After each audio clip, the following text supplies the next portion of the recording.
Olá, residentes! Começando o nosso curso, na Unidade 1, nós iremos tratar das características dos efluentes industriais e, principalmente, a forma como essas características interferem na concepção de um sistema de tratamento de efluentes. Vamos lá?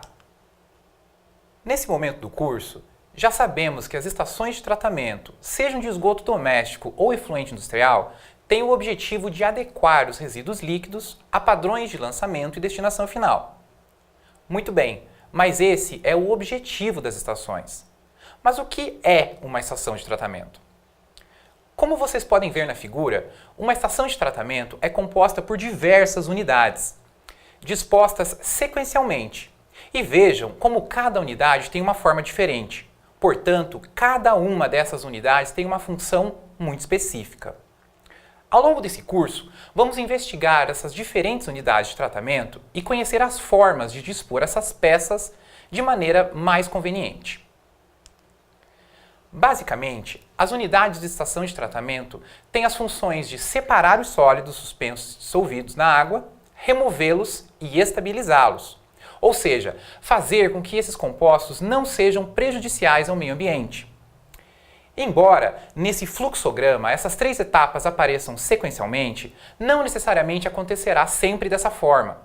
Por exemplo, pode ser necessária a inativação, que é um sinônimo de estabilização, de um determinado composto tóxico, precedendo todo o sistema de tratamento. Outro exemplo, os sólidos grosseiros, que não se encontram dissolvidos, podem ser removidos nas etapas iniciais do sistema, sem necessariamente passar por um processo de separação de fases. Esse é o exemplo do gradeamento. O importante é sabermos que haverá essas três etapas acontecendo no sistema. Agora, vamos falar a respeito da diferença fundamental entre esgoto sanitário e efluente industrial. Todos os conceitos que aprendemos até aqui com respeito a esgoto doméstico podem ser aplicados no tratamento de efluentes industriais. Ocorre que o conteúdo de matéria orgânica desses dois tipos de águas residuárias não é o mesmo necessariamente. O esgoto doméstico é composto basicamente por água e matéria orgânica e, portanto, são considerados biodegradáveis. Por outro lado, os efluentes industriais carregam consigo os demais insumos empregados no processo produtivo, como solventes, tintas, plásticos, metais, entre outros. Isso faz com que haja uma imensa variedade entre as características dos efluentes industriais, sendo muito difícil caracterizar um ramo ou atividade industrial, pois cada empresa usa uma determinada técnica produtiva e uma matéria-prima muito específica. Portanto, o produto e o resíduo de cada empresa será diferente. Naturalmente, há efluentes mais parecidos com o esgoto doméstico e, portanto, são considerados também biodegradáveis.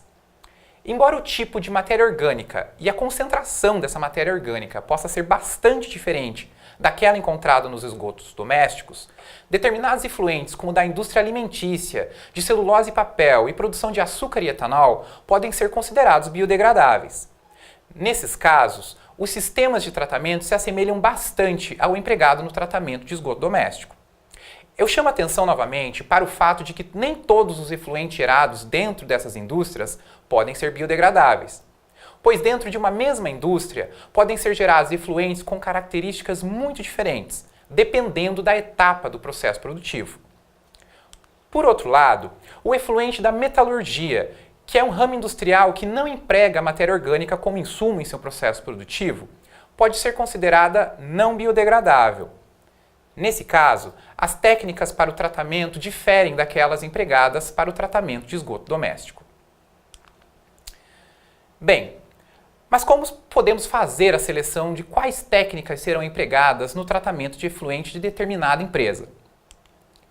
Primeiramente, é necessário fazer um inventário do processo produtivo, onde serão verificados todos os tipos de efluentes gerados. E eu já comentei anteriormente que dentro de uma mesma indústria pode haver diferentes tipos de efluentes, bem como as vazões geradas. Essas características serão fundamentais na seleção e dimensionamento das unidades. Sem conhecer que tipo de resíduo a empresa gera e a quantidade de resíduo gerada, é impossível projetar uma estação de tratamento. O segundo passo é a verificação da biodegradabilidade, que nada mais é que a avaliação da relação entre a demanda química de oxigênio e a demanda bioquímica de oxigênio, ou relação DQO-DBO do efluente. Vocês já viram anteriormente que DQO é a quantidade de oxigênio necessário para estabilizar a matéria orgânica utilizando um ácido forte. Por outro lado, a DBO é a quantidade de oxigênio que os micro-organismos necessitam para estabilizar a matéria orgânica. Naturalmente, a capacidade de conversão de um ácido é maior do que a dos micro-organismos, ou seja, os micro-organismos não conseguem converter tanta matéria orgânica quanto um ácido forte. A fração que pode ser convertida pelos micro-organismos é chamada biodegradável. Já que os micro-organismos não conseguem estabilizar, é chamada de não biodegradável. Quanto mais baixa a relação DQO-DBO, significa que a quantidade de material biodegradável é grande. Ou seja, que a parcela que está no denominador da relação é grande, quando comparado ao numerador, que é não biodegradável. O mínimo valor que a relação DQO-DBO pode ter é 1, pois nesse caso indicaria que todo o material estabilizado por via ácido também seria estabilizado pelos micro-organismos. Vejamos as faixas para a classificação dessa relação. Se a relação DQO-DBO for menor do que 2,5, nós dizemos que essa relação é baixa. A fração biodegradável é alta e, portanto, é indicado o tratamento biológico. Se, por outro lado, a relação DQO-DBO estiver entre 2,5 e 4, nós dizemos que essa relação é intermediária.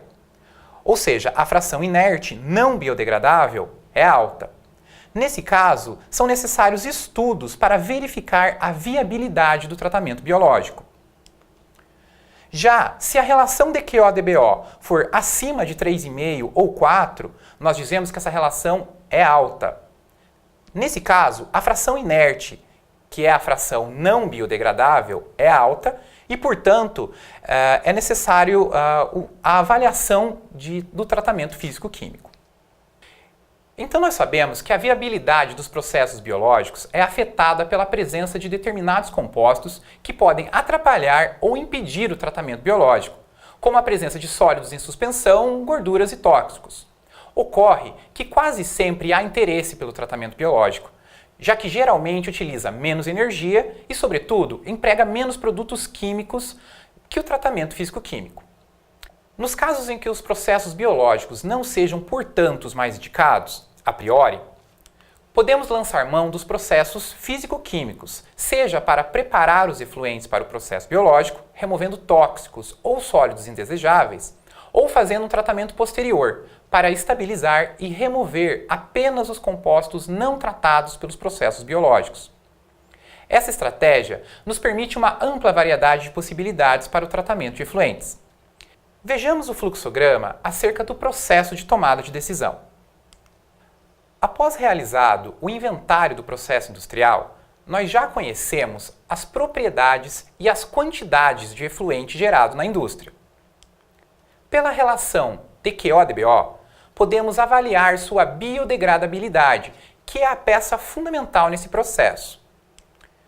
Se o efluente for muito biodegradável, ou seja, que apresentar uma relação DQO-DBO menor do que 2,5, não há dúvidas que a opção será pelo tratamento biológico convencional, semelhante ao empregado no tratamento de esgoto doméstico. Já se, por outro lado, o efluente for pouco biodegradável, apresentar uma relação DQO-DBO entre 2,5 e 4, nesse caso, devemos fazer a avaliação se há presença de compostos tóxicos. Se houver compostos tóxicos, provavelmente a relação DQO-DBO está alta em função deles. Podemos, nesse caso, realizar um pré-tratamento físico-químico para a remoção desses compostos tóxicos, ou promover a adaptação dos micro-organismos à presença desses compostos. Se não houver compostos tóxicos, podemos encaminhar para o tratamento biológico, seguido de tratamento físico-químico convencional, apenas para estabilizar os compostos não convertidos pela via biológica. Agora, se o efluente não for biodegradável, que apresentar uma relação DQO-DBO acima de 4, O tratamento biológico não será recomendado nesse caso. A avaliação agora será acerca da concentração desses compostos não biodegradáveis e que também precisam ser estabilizados. Se a concentração for baixa, podem ser empregadas técnicas avançadas de tratamento, como membranas, adsorção e troca iônica. Já se a concentração for alta, empregaremos técnicas convencionais de tratamento físico-químico, muito semelhante às técnicas empregadas no tratamento de água em ciclo completo, como coagulação, floculação e decantação. Bem, embora de forma sucinta, nessa aula vimos bastante conteúdo e eu espero que esse pontapé inicial tenha ficado claro, pois a compreensão dessa matéria é fundamental para o entendimento do que vem pela frente. Resumidamente, nesta videoaula foi apresentada a definição de estação de tratamento, a razão da separação metodológica entre esgoto doméstico e efluentes industriais. Também discutimos a variabilidade das características dos efluentes industriais e aprendemos algumas técnicas para orientar a seleção das tecnologias de tratamento. Eu espero que essa videoaula, junto com a apostila, colabore com a formação dos residentes e que vocês tenham êxito nas atividades dessa unidade. Até mais!